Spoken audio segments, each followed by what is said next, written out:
Like the video. ఎవరినైనా అలా చూడము, నువ్వు అలాంటివి ఏమి పట్టించుకోకు అంటాడు. అతని మంచి మనసుకి సీత ఇంప్రెస్ అవుతూ ఉంటుంది. ఇక అందరూ కూడా భోజనాలు పూర్తి చేస్తారు. అప్పటికి విక్రమ్ యశ్వంత్ ఇంటికి రారు.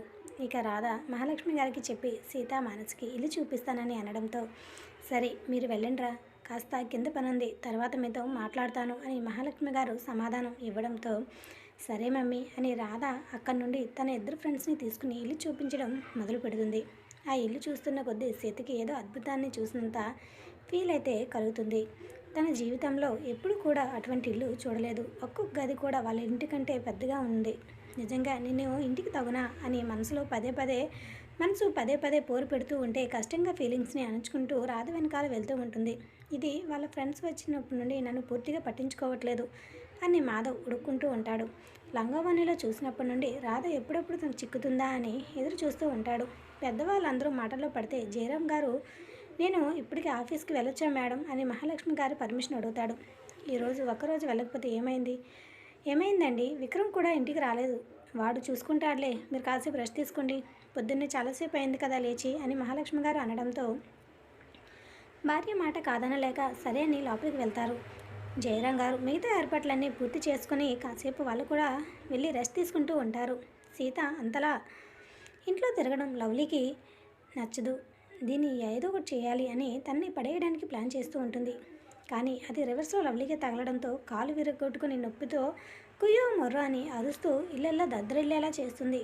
దాంతో ఎవరి గూటిలో ఉన్న పక్షులు అందరూ కూడా బయటకు వచ్చి బయట జరిగేదంతా చూస్తూ ఉంటారు. అప్పటికి సీత రాధ కూడా వచ్చి, లవ్లీ ఏమైంది అని రాధ అడిగితే, కాలు స్లిప్ అయ్యాను రాధా, నొప్పిగా ఉంది అని తన మడం చూపిస్తూ ఉంటుంది. సీత, అవునా, ఏది చూడనివ్వండి అని ఆ పాదాన్ని తన ఒళ్ళో పెట్టుకుని చూస్తూ ఉంటుంది. రాధ వద్దని సీతని ఆపాలని చూసినా, ఏమీ కాదులే, ఫస్ట్ ఎయిడ్ తీసుకురా అని చెప్పి తను మడం ఒకసారి చెక్ చేస్తూ అటు ఇటు తిప్పుతూ ఉంటుంది. పెయిన్ ఎక్కువగా ఉన్నట్టుంది. లవ్లీ దాంతో pain killer spray Radha spray చేస్తూ ఉంటుంది. అప్పుడే మన హీరో ఎంట్రీ ఇస్తూ ఉంటాడు. లవ్లీ పాదం పట్టుకుని ఉన్న సీతను తన ఇంట్లో చూసి ఫస్ట్ షాక్ అయినా లంగావాణిలో చూసి స్టన్ అవుతాడు. తర్వాత షాక్ నుండి తేరుకుని లవ్లీ పాదం పట్టుకున్నందుకు కోపం వచ్చి రాధా అని గట్టిగా అరుస్తాడు. దాంతో సీత ఉలిక్కిపడి లవ్లీ పాదాన్ని వదిలేస్తుంది. అనుకోకుండా వదిలేయడంతో లవ్లీ కూడా అలర్ట్గా లేక పాదం మళ్ళీ నేలను తాకి మరింత నొప్పినిస్తుంది లవ్లీకి. డాక్టర్ బాబు మాత్రం ఇంత జరిగినా కూడా హాస్పిటల్లో హెవీ వర్క్ కారణంగా చక్కగా రెస్ట్ తీసుకుంటూ ఉంటాడు. అనయ్య ఏమైంది అంటే, ఏం జరుగుతుంది అక్కడ అని కోపంగా అడుగుతాడు.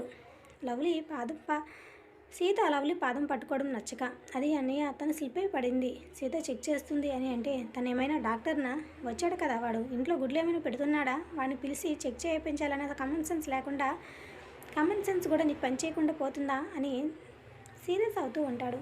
నాన్న ఏమైంది ఇప్పుడు అని మహాలక్ష్మి గారు అంటే, అమ్మ నువ్వు మాట్లాడుకు, ఎవరు చేయాల్సిన వర్క్ వాళ్ళు చేస్తేనే మంచిది, అనవసరంగా రిస్క్ తీసుకోవడం ఎందుకు చెప్పండి, ఉన్నాడు కదా వాడు, చెప్తే వాడు ఏదో ఒకటి చేస్తాడు కదా, తెలిసి తెలియనిది ఎందుకు చేయడం చెప్పండి అని అంటాడు. సీతని చంపేసేలా చూస్తూ విక్రమ్ ఇంటెన్స్ సీతకి రాధకి అర్థమవుతుంది. అందుకే ఏమీ మాట్లాడక మౌనంగా ఉంటారు.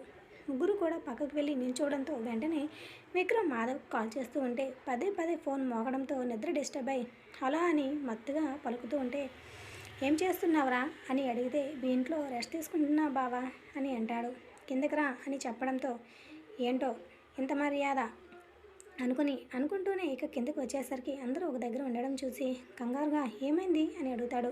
నీ చెల్లి స్లిప్ అయి పడిందంట, చూసుకుని కట్టుకుంటావో ఆయింట్మెంట్ రాస్తావో కట్టుకుంటావో నీ ఇష్టం అని చెప్పి తన గదిలోనికి వెళ్ళిపోతాడు. అందరూ విక్రమ్ లవ్లీని కేరింగ్గా చూసుకుంటున్నారని ముసిముసిగా నవ్వుకుంటూ ఉంటారు. కానీ విక్రమ్ ఉద్దేశం వాళ్ళకి అర్థం కాదు. అర్థమైన సీత మాత్రం వెంటనే, ఆంటీ మేము వెళ్ళొస్తాం అని సీత వాళ్ళతో చెప్తూ ఉంటుంది. వాడనే దానికి నువ్వు బాధపడకమ్మా అని మహాలక్ష్మి గారు అంటే, నేనేం బాధపడలేదు ఆంటీ, మీ అబ్బాయి ఏమీ తప్పు చెప్పలేదు, తను కరెక్ట్గానే చెప్పారు అని అంటుంది. సరే తల్లి ఒక్క నిమిషం అని తనకి తాంబూలం మనసుకి తనకి అందిస్తుంది.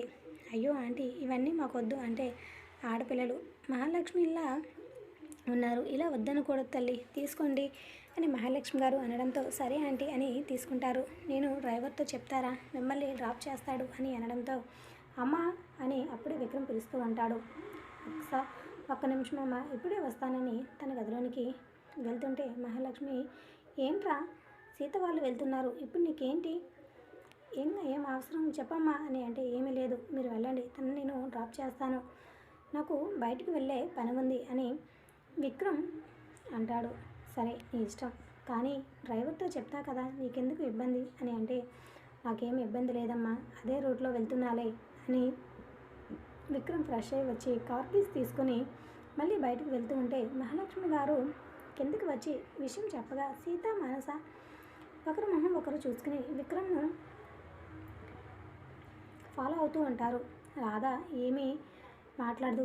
మహాలక్ష్మి గారు యశ్వంత్కి ఫోన్ చేసి ఇప్పుడైనా వస్తారా సార్ అని మర్యాదగా అడిగితే, ఆంటీ మీ అబ్బాయితో నా వల్ల కాదు ఆంటీ, ఇంట్లో ఇంత పెద్ద ఫంక్షన్ పెట్టుకుని నన్ను ఈడ్చుకుని పోయాడు, నా వాటా ఉందా లేదా అని అడిగితే, నీకు లేకుండా చేస్తానా చెప్పు అని అంటారు. మా బంగారు ఆంటీ ఇప్పుడే వస్తున్నా అని త్వరగా ఫ్రెష్ అయ్యి వచ్చి ఇంట్లో వాలిపోతాడు. మహాలక్ష్మి గారు కొసరి వడ్డిస్తూ ఉంటుంది. పొట్ట పగిలేలా తిని సోఫాలో సెటిల్ అయి మాధవ్ని చూస్తూ ఉంటాడు. వాళ్ళ చెల్లికి తెగ ట్రీట్మెంట్ చేసేస్తూ ఉంటే ఆ నొప్పి కన్నా విక్రమ్ వాళ్ళని తీసుకెళ్లాడన్న నొప్పికి ఎక్కువై ఆ బాధని ఎలా చూపించాలో తెలియక ఫ్రస్ట్రేట్ అవుతూ ఉంటుంది అన్నయ్య మీద. ఒరేయ్, నువ్వు నిజంగా డాక్టర్వేనా? దాన్ని చంపేసేలా ఉన్నావురా చూడు అని అనడంతో, నువ్వు నోరు మూయరా, ఇప్పుడే వస్తా అని చెప్పి తనకి కట్టుకట్టి యశ్వంత్ పక్కన మాధవ్ కూడా సెటిల్ అయితే ఇద్దరు కూడా చిట్ చాట్ పెట్టుకుంటూ ఉంటారు. బావా, పెద్దోడేమో ఆల్రెడీ సెటిల్ అయిపోతున్నట్టు నాకు ఎందుకు అనిపిస్తుందిరా, నాకేమో ఆ దెయ్యాల బాధ ఉంది అనుకో, మరి నీ సంగతి ఏంటి బావా అని అడుగుతూ ఉంటాడు యశ్వంత్ని. మాధవ్ ఖాళీగా ఉండలేక, నీకంటే మరదలు దొరికిందిరా, వాడికంటే ఒక అమాయకమైన ప్రాణి బలైంది, నేనెవరికి బలవ్వాలో ఇంకా టైం ఉందిలే, అప్పటి వరకు లైఫ్ని ఎంజాయ్ చేస్తా అని అంటాడు యశ్వంత్. ఒరేయ్, ఇదే మాట నువ్వు వచ్చే అమ్మాయికి నేను చెప్తారా అని అంటే, చెప్పరా, నాకేమైనా భయమా, నీలాగా నేను రాక్షసి కంట్రోల్కి వెళ్ళనులే అని అంటాడు. అబ్బో, చాలా చూసాంలే అని మాధవ్ అంటే మహాలక్ష్మి గారు టీ స్నాక్స్తో వస్తూ ఉంటారు. పద్మినితో కలిపి ఇస్తూ లాస్ట్కి యశ్వంత్ మాధవ్కి కూడా ఇస్తారు. అప్పుడే తిన్నా కూడా స్నాక్స్ తింటానని ఆరాటం పడుతుంటే, అది డ్రైనేజా ఏంట్రా అన్నీ తొక్కు పడేస్తున్నావు అని అంటే, పోరా, ఆంటీ ఫుడ్ ఎంత టేస్టీగా ఉంటుందో తెలుసు కదా, నువ్వు మిస్ అయిపోయావు, నాకు అదృష్టం ఉందిలే పో అని స్నాక్స్ తింటూ టీని ఎంజాయ్ చేస్తూ ఉంటాడు యశ్వంత్. వీడు మారడు అని మాధవ్ టీ సిప్ చేస్తూ చుట్టూ చూస్తూ ఉంటాడు. అక్కడ రాధ కనిపించదు. తన రూమ్లో ఉందని మాధవ్కి అర్థమై ఫాస్ట్గా తాగి, ఒరేయ్, అర్జెంట్ కాల్ మాట్లాడాలి, ఇప్పుడే వస్తా అని చెప్పి క్షణాల్లో మాయమై రాధ రూమ్లో ప్రత్యక్షమవుతాడు. ఎవరూ చూడకుండా. రాధ మాత్రం పూజలో తీసుకున్న పిక్స్ చూసుకుంటూ ఉంటుంది. సడన్గా బెడ్ కదలడంతో పక్కకి తిరిగేసరికి మాధవ్ కనిపిస్తాడు. హే, నువ్వేంటి ఇక్కడ అడిగేసరికి గడియ పెట్టాడనే ధైర్యంతో అమాంతం తన మీదకి లాక్కొని, ఉదయం నిండు చెక్కకుండా తప్పించుకుంటున్నావే దయ్యం, కనీసం నేనున్నానైనా కనిపించానా, ఈ డ్రెస్లో ఎంత ముద్దుగా ఉన్నావో ఎంతవరకు కంట్రోల్ చేసుకోను, ఇప్పటికి దొరికింది నీతో ఏకాంతం నాకు, ఇప్పుడు మాత్రం గోల పెట్టావో చంపేస్తా చెప్తున్నా అని తన చేతులతో పని చెప్తూనే మాట్లాడుతూ ఉంటాడు మాధవ్ చేతిలో నడుము చుట్టుకొలతలు కలుస్తూ ఉండడంతో రాధ మాధవ్ చేతి అని ముద్దుగా చెప్తుంది. లేదే, చాలా మెత్తగా సాఫ్ట్గా ఉంది, ఎంత కంట్రోల్లో ఉన్నానో తెలుసా అని వెంటనే ఇద్దరు ప్రదాలను కలిపేస్తాడు. రాధకి ఊపిరాడకుండా చేస్తాడు రొమాంటిక్ డాక్టర్. రాధ కూడా భయం మరచిపోతూ జుట్టులో వెళ్ళి పోనిచ్చి ముద్దుని ఆస్వాదిస్తూ తనకి పోటీ ఇచ్చేసరికి మరింతగా రెచ్చిపోతూ తన వైపు అదుముకొని నెమ్మదిగా కిందికి చేర్చి తన మీదకి చేరి ముద్దును కొనసాగిస్తూ ఉంటాడు. మాధవ్ చేస్తున్న మాయాజాలానికి మరింత మత్తు అనిపిస్తూ ఉంటుంది. కాసేపు ఉంటే ఇద్దరు లైన్ క్రాస్ చేసేవాళ్ళే, కానీ మాధవ్కి అది ఇష్టం లేక కంట్రోల్ అయి తన మీద నుండి లేచి బాహువులలో రాధని బంధిస్తూ, కష్టంగా ఉందే బొమ్మ, వేగంగా మనం పెళ్లి చేసుకుందాం, అప్పుడు ఈ కంట్రోల్ చేసుకోవడం ఉండదు అని గుసగుసగా చెప్పేసరికి రాధ ముడిచిపోతుంది సిగ్గుతో. మరి అలా సిగ్గుపడమాకే, నన్ను నేను కంట్రోల్ చేసుకోలేను అంటే, బావా ఏమైనా చూస్తారు అని అంటుంది. ఎవరు చూడలేదే, ఎవరి పనిలో వాళ్ళు బిజీగా ఉన్నారు, మళ్ళీ నేను హాస్పిటల్ అంటూ తిరుగుతుంటే ఈ స్పేస్ మనకి అసలు దొరకదు, నువ్వు లంగా ఓణిలో నువ్వు లంగా ఓని కట్టవు. పెళ్ళైన తర్వాత మాత్రం రోజు నైట్ టైం నీకు ఈ డ్రెస్నే ఫిక్స్ అయిపో. భలే ముద్దుగా ఉన్నావు ఈ డ్రెస్లో అని చిరుముద్దులిస్తూ చెప్తూ ఉంటాడు మన డాక్టర్ బాబు అయితే. వీళ్ళ కథ ఇలా ఉంటే మరి విక్రమ్ సీత వాళ్ళు ఎలా ఎలా ఉంటారు ఏంటనేది వచ్చే ఎపిసోడ్లో మిస్ కాకండి. విక్రమ్ వైలెంట్గా రియాక్ట్ అవుతాడా లేదా రొమాంటిక్గా రియాక్ట్ అవుతాడా కామెంట్ చేయండి. Thanks for listening. ఈ కథ ఎలా అనిపించింది అనేది కామెంట్